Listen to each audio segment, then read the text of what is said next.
Good afternoon guys. Naku, umuulan. Ano lang yung ambon-ambon.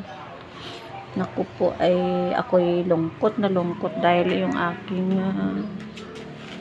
pinakamamahal na pusa ay namatay na kanina.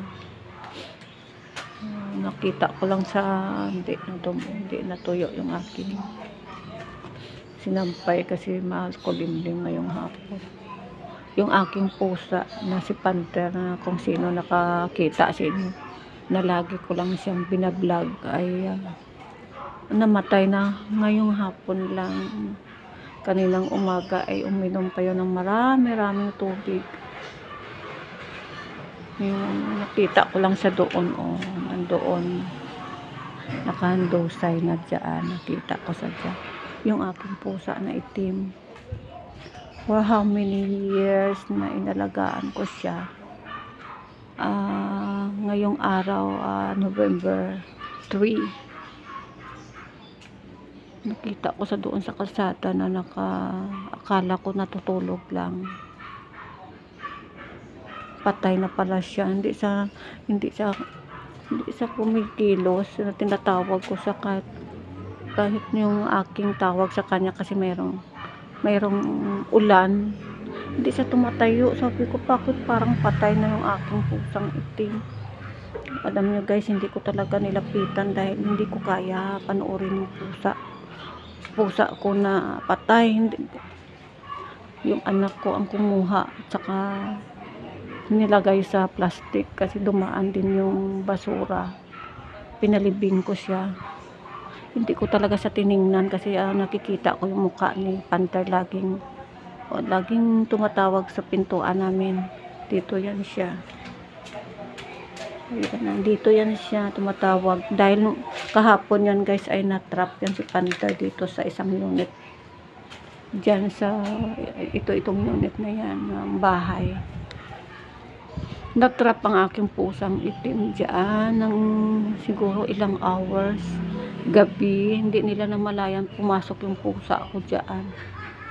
Narinig ko na lang yung boses niya na tumatawag hapon na. Gabi siguro almost 20 hours siya dito sa loob. Siradong-sirado yan. Inom siya ng tubig. Paglabas niya. Yan, natrap sa dito.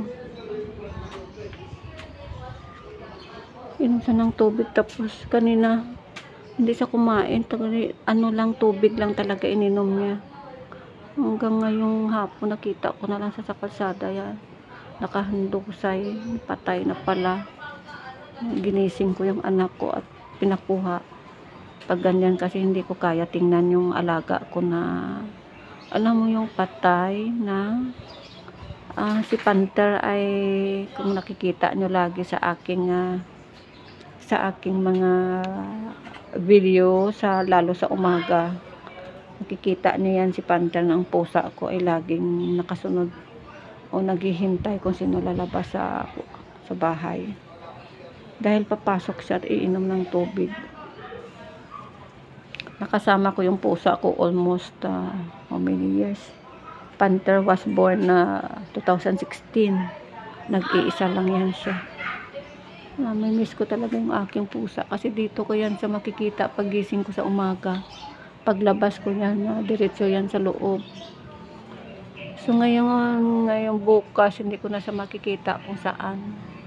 Hindi ko na siya sasunduin o hindi ko na siya hanapin kung saan siya dahil pag once na hindi yan makauwi ng ilang araw ay umiikot ako dito sa mga kapitbahay ko para lang mahanapin siya kasi minsan dyan lang siya nakikikain. Mayroon kasi nagbibigay sa kanyang ano ba yung pagkain na cat food.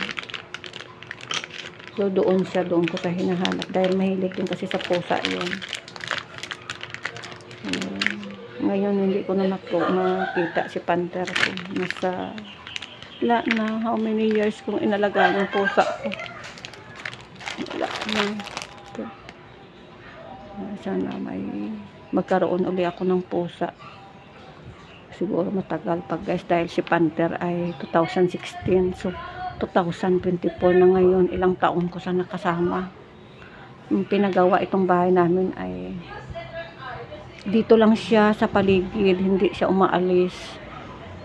Kami kasi nag-upa doon sa kabilang street, naiwan sa dito sa bahay. Yung pa dito lang sa paligid, mga kapitbahay ko nagbibigay sa kanya ng pagkain, dahil hindi ko na siya dinala doon sa inuupahan namin dahil maraming pusa doon, tsaka marami akong aso. Ngayon ay ngayong araw, bukas hindi ko na siya kasama sa pagwawalis. Alam mo yung pag kinakausap mo yung pusa ko ay sumasagot.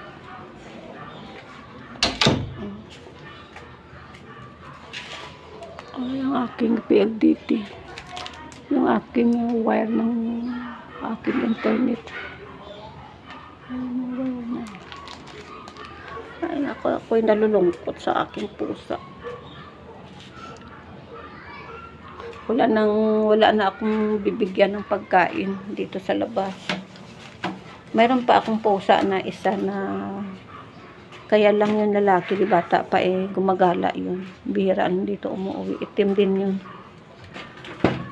Si Panther lang talaga yung, alam mo yung inalagaan mo, tapos pag umaalis siya, bumabalik sa sayo. Wala na akong tatawagin Panther tuwing umaga. Basa pa ito. Umaambon dito ngayong hapon dahil magsisimba kami mamaya around 8 o'clock. Ayan guys. See you for my next video.